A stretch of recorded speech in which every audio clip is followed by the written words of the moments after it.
Το βατόμουρο, ένας μικρός, σκούρος καρπός που σήμερα τον αποκαλούμε υπερτροφή. Κι όμως, για αιώνες ολόκληρους, η βατομουριά θεωρούνταν απλώς ένα άγριο φυτό. Ένα ζυζάνιο που φύτρωνε ανεξέλεγκτα στις άκρες των δρόμων, στα ρέματα, στα χωράφια. Κανείς δεν φανταζόταν ότι μέσα σε αυτούς τους αγκαθωτούς θάμνους κρυβόταν μια ιστορία που ξεκινά από την προϊστορία, περνά μέσα από αρχαίους μύθους και φτάνει μέχρι την παραδοσιακή ιατρική. Σύμφωνα με την ελληνική μυθολογία, τα βατόμουρα γεννήθηκαν από το αίμα των Τιτάνων. Το αίμα που χύθηκε όταν συγκρούστηκαν με τους θεούς του Ολύμπου. Έτσι εξηγούσαν οι αρχαίοι το βαθύ, σχεδόν μαύρο χρώμα του καρπού, σαν να κουβαλά μέσα του μια σταγόνα από εκείνες τις κοσμικές μάχες. Η βατομουριά όμως δεν είναι απλώς ένας μύθος. Ανήκει σε ένα τεράστιο γένος αγκιόσπερμων φυτών, στην οικογένεια των ροδοειδών, με 250 έως και 700 διαφορετικά είδη. Οι περισσότερες είναι θάμνοι με αγκάθια, ανθεκτικοί, σχεδόν αδάμαστοι, και οι καρποί τους εδόδυμοι,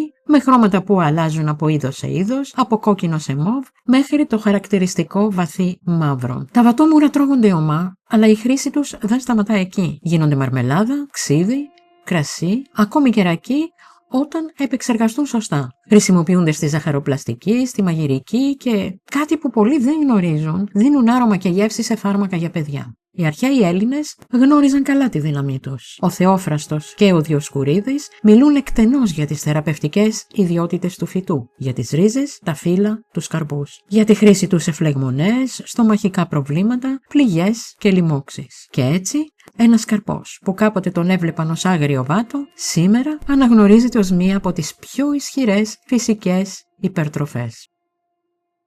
Είστε στο πολυθεματικό κανάλι Mea Culpa και πριν συνεχίσουμε θυμηθείτε να κάνετε εγγραφή όσοι δεν το έχετε ήδη κάνει, να μας δώσετε ένα like, να κοινοποιήσετε το βίντεο και να ενεργοποιήσετε το καμπανάκι για να ενημερώνεστε άμεσα για τα καινούργια βίντεο. Η επιστημονική ονομασία της βατομουριάς είναι Rubus fruticosus. Η ελληνική ονομασία είναι Ρούβος ο Θαμνώδης, μια ονομασία που συναντάται ήδη από τα αρχαία βοτανικά κείμενα. Όμως, όπως συμβαίνει με πολλά φυτά που ζουν δίπλα στον άνθρωπο εδώ και χιλιάδες χρόνια, η βατομουριά έχει αποκτήσει δεκάδες τοπικές και λαϊκές ονομασίες. Σε διάφορες περιοχές της Ελλάδας θα την ακούσεις ως Ρούβο ή Ρούμπο τον Θαμνώδη, Βατσινιά, Αγριόβατο, Βάτο ή Ιδέα, Βάτια, Βότινα, Μοραντζίδα, Χαμέβατο, Βαβάτσινα. Και στην Κύπρο, εκεί τη συναντάμε ως Βαθιά ή Φραμός. Κάθε όνομα κουβαλά και μια μικρή ιστορία. Μια τοπική παράδοση, μια παλιά χρήση, μια σχέση του ανθρώπου με το φυτό που χάνεται μέσα στον χρόνο. Και επειδή η λαϊκή ονοματολογία είναι ζωντανή, πάντα εξελίσσεται, γι' αυτό και αν κάποιος γνωρίζει μια διαφορετική ονομασία, αξίζει να τη μοιραστεί στα σχόλια. Χρήσιμα μέρη του φυτού. Η βατομουριά δεν είναι πολύτιμη μόνο για τους καρπούς της. Στη βοτανική και στην παραδοσιακή ιατρική όλο το φυτό έχει αξία. Τα χρήσιμα μέρη είναι τα βλαστάρια, τα φύλλα, τα λουλούδια, οι καρποί, οι ρίζες. Κάθε μέρος έχει διαφορετικές ιδιότητες και διαφορετικές χρήσεις, από αφεψίματα και καταπλάσματα μέχρι τροφή, γλυκά, ποτά και φαρμακευτικές εφαρμογές. Πού θα βρούμε βατομουριές? Η βατομουριά, το είδος βάτος ο Θαμνώδης, το φυτό που μας δίνει το μαύρο βατόμουρο, δεν είναι εισαγόμενο ούτε σπάνιο. Στη χώρα μας ευδοκιμεί ως αυτοφυές σχεδόν παντού και για πολλά χρόνια οι άνθρωποι τη θεωρούσαν απλώς ένα ζυζάνιο των αγρών. Έναν θάμνο που έπρεπε να κόψουν για να καθαρίσουν τα χωράφια τους. Κι όμως αυτός ο άγριος θάμνος κρύβει μέσα του έναν μικρό θησαυρό. Η βατομουριά αγαπά τα όρια, τους φράχτες των αγροκτημάτων, τα πλάγια των δρόμων, τις όχθες των ρυακιών και τα εγκαταλελειμμένα χωράφια. Εκεί, ανάμεσα σε πέτρες, νερά και άγρια χόρτα, απλώνει τα αγκάθια της και δημιουργεί ολόκληρους φράχτες από πράσινο και καρπούς. Την άνοιξη είναι η εποχή της συλλογής. Φύλλα, βλαστάρια, ρίζες, όλα τότε βρίσκονται στο μέγιστο της δραστικότητάς τους. Το καλοκαίρι, όταν ο ήλιος οριμάζει τους καρπούς, μαζεύουμε τα βατόμουρα. Και υπάρχει και ένα μικρό μυστικό της παραδοσιακής βοτανολογίας.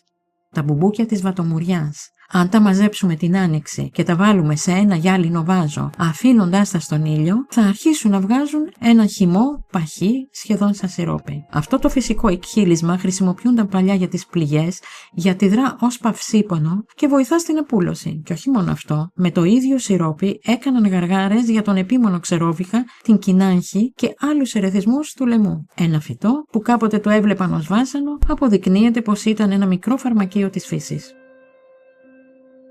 Δραστικές ουσίες.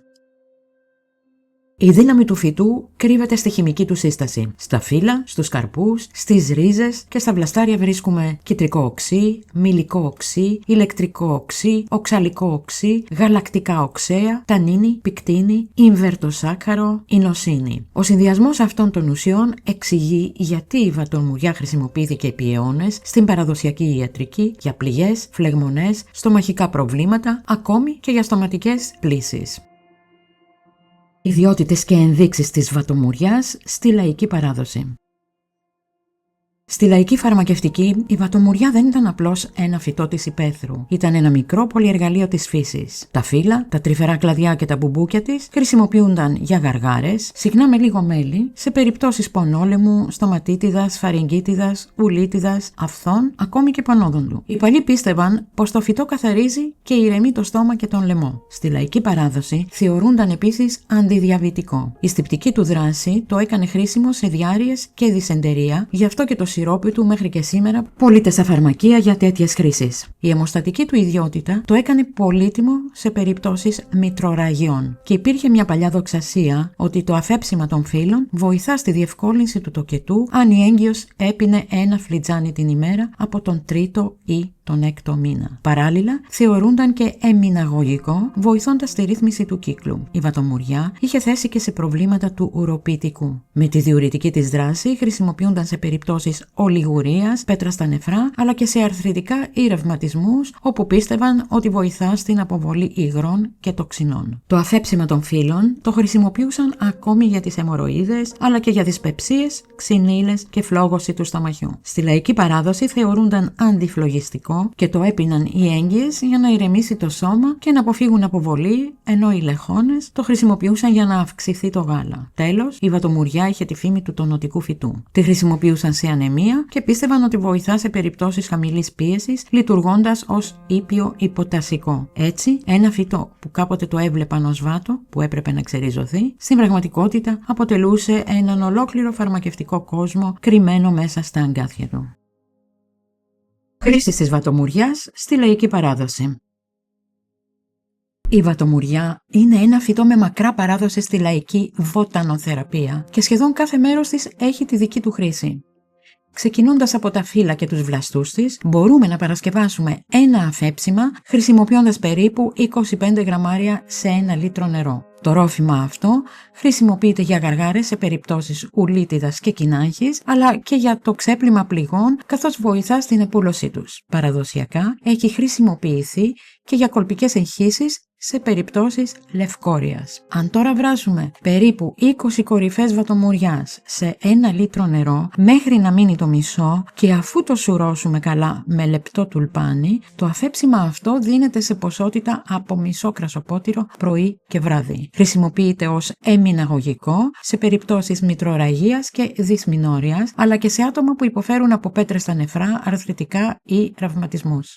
Η ρίζα της βατομουριάς έχει επίσης ιδιαίτερη σημασία. Το αφέψιμά της χρησιμοποιείται ως τυπτικό σε περιπτώσεις διάρειας, αλλά και σε υπέρταση, καθώς μπορεί να ρίξει απότομα την πίεση. Σε αυτές τις περιπτώσεις πλένουμε πολύ καλά τη ρίζα, τη βράζουμε και πίνουμε περίπου 2 ρακοπότηρα την ημέρα. Επειδή το αφέψιμα της ρίζας αφήνει κατακάθι, είναι σημαντικό να ανακοινείται πριν από κάθε χρήση. Ως έγχυμα, η βατομουριά χρησιμοποιείται και για τη μείωση των επιπέδων του σακχάρου στο αίμα. Ρίχνουμε 1 λίτρο νερό που βράζει σε 25 γραμμάρια φύλλα και ρίζες βατομουριάς, τα αφήνουμε περίπου 10 λεπτά και το πίνουμε όσο είναι ακόμα ζεστό. Σημαντική προσοχή. Τόσο τα αφεψίματα όσο και τα εγχήματα πρέπει πάντα να σουρώνονται με πολύ λεπτό τουλπάνι, ώστε να μην περάσουν τα μικροσκοπικά αγκαθάκια του φυτού. Ένα πιο απλό ρόφημα από μια χουφταφύλλα σε 1 λίτρο νερό που βράζει για 2 λεπτά και μένει άλλα 10 πριν σουρωθεί, θεωρείται κατάλληλο για όσους πάσχουν από αιματουρίες, δυσπεψία ή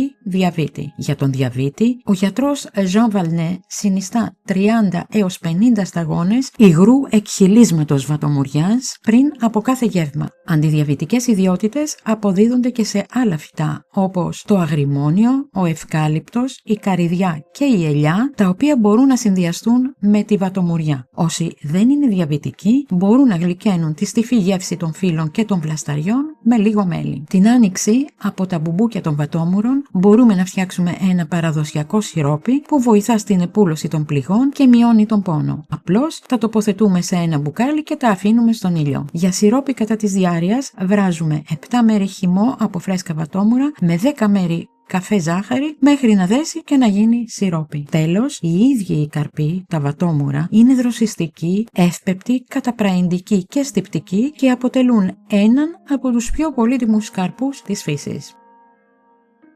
Λίγη ιστορία. Η βατομουριά, αυτός ο ταπεινός ρούβος ο θαμνώδης, δεν είναι απλώς ένας αγκαθωτός θάμνος στην άκρη του δρόμου. Είναι ένα φυτό που συνοδεύει τον άνθρωπο εδώ και χιλιάδες χρόνια. Από την προϊστορία μέχρι σήμερα, από τις άγριες συγκομιδές των πρώτων ανθρώπων μέχρι τη σύγχρονη διατροφή και καλλιέργεια. Η σχέση μας με το βατόμουρο ξεκινά βαθιά μέσα στον χρόνο. Ήδη από την νεολιθική εποχή, οι κυνηγοί και τροφοσυλλέκτες συνέλεγαν άγρια μούρα ως πολύτιμη πηγή τροφής. Αρχαιολογικά ευρήματα σε διάφορες περιοχές της Ευρώπης δείχνουν ότι τα βατόμουρα αποτελούσαν βασικό μέρος της καθημερινής τους διατροφής. Στην αρχαία Ελλάδα η βατομουριά δεν ήταν άγνωστη. Οι θεραπευτικές της ιδιότητες είχαν ήδη παρατηρηθεί και καταγραφεί. Ο Ιπποκράτης και ο Θεόφραστος αναφέρονται στον βάτο και στις χρήσεις του, ενώ τόσο οι Έλληνες όσο και οι Ρωμαίοι χρησιμοποιούσαν φύλλα, καρπούς και ρίζες για παθήσεις όπως ο πονόλαιμος, η ουρική αρθρίτιδα, τα έλκη και οι φλεγμονές. Τον 1ο αιώνα μετά Χριστόν, ο Έλληνας ιατρός Παιδάνιος Διοσκουρίδης κατέγραψε με λεπτομέρεια τις ιδιότητες του φυτού στο περίφημο έργο του De Materia Medica. Σύμφωνα με τις περιγραφές του, τα βατόμουρα σε μορφή γαργάρας ανακούφιζαν τον πονόλαιμο, ενώ τα φρέσκα φύλλα όταν μασιούνταν σταματούσαν την αιμορραγία των ούλων. Αιώνες αργότερα, τον 17ο αιώνα, ο Άγγλος βοτανολόγος Νίκολας Καλτπεπέρ επανέλαβε τις ίδιες παρατηρήσεις, δείχνοντας πόσο διαχρονική ήταν αυτή η γνώση. Η βατομουριά όμως δεν είχε μόνο ιατρικό ρόλο. Στο ευρωπαϊκό φολκλόρ θεωρούνταν φυτό προστασίας. Πίστευαν ότι ο βάτος κρατά μακριά το κακό και τις αρνητικές δυνάμεις. Γι' αυτό και σε ορισμένες περιοχές φύτευαν βατομουριές πάνω σε τάφους για να προστατεύουν τους νεκρούς από τον διάβολο. Κατά τον Μεσαίωνα, η βατομουριά παρέμεινε βασικό στοιχείο της λαϊκής ιατρικής. Χρησιμοποιήθηκε για τη δυσεντερία, για την ενίσχυση του οργανισμού, αλλά και ως διουρητικό. Την ίδια περίοδο γεννήθηκαν και πολλές δοξασίες γύρω από τους καρπούς της. Στο βρετανικό φολκλόρ, για παράδειγμα, υπάρχει μια ιδιαίτερη παράδοση. Μετά τις 10 Οκτωβρίου, την ημέρα του Αγίου Μιχαήλ, δεν πρέπει να συλλέγονται βατόμουρα. Σύμφωνα με τη λαϊκή πίστη, εκείνη τη μέρα ο διάβολος πέφτει πάνω στους θάμνους και μολύνει τους καρπούς. Μια δοξασία που με διάφορες παραλλαγές επιβιώνει μέχρι και σήμερα σε ορισμένες περιοχές της Αγγλίας. Η άγρια συγκομιδή βατόμουρων συνεχίστηκε για αιώνες. Όμως, η συστηματική καλλιέργεια άρχισε να αναπτύσσεται κυρίως τον 19ο αιώνα, ιδιαίτερα στις Ηνωμένες Πολιτείες. Εκεί, οι καλλιεργητές δημιούργησαν νέες ποικιλίες με μεγαλύτερους καρπούς, πιο γλυκιά γεύση και λιγότερα ή και καθόλου αγκάθια. Η εξέλιξη αυτή έκανε τη συγκομιδή ευκολότερη και άνοιξε τον δρόμο για τη μαζική εμπορική παραγωγή. Σήμερα, τα βατόμουρα έχουν κερδίσει τη φήμη τους ως υπερτροφή. Είναι πλούσια σε φυτικές ίνες, βιταμίνες, μέταλλα και ισχυρά αντιοξειδωτικά. Χρησιμοποιούνται ευρέως στη μαγειρική, σε μαρμελάδες, γλυκά, χυμούς και ποτά, ενώ παράλληλα διερευνώνται και νέες εφαρμογές τους, ακόμη και ως πρώτη ύλη για βιοκαύσιμα. Έτσι, από ένα άγριο φυτό των δασών και των αγρών, η βατομουριά εξελίχθηκε σε έναν οικονομικά σημαντικό καρποφόρο θάμνο. Κι όμως, εξακολουθεί να κρατά τη θέση της στη φύση, στη διατροφή και στην κουλτούρα των ανθρώπων, όπως ακριβώς κάνει εδώ και χιλιάδες χρόνια.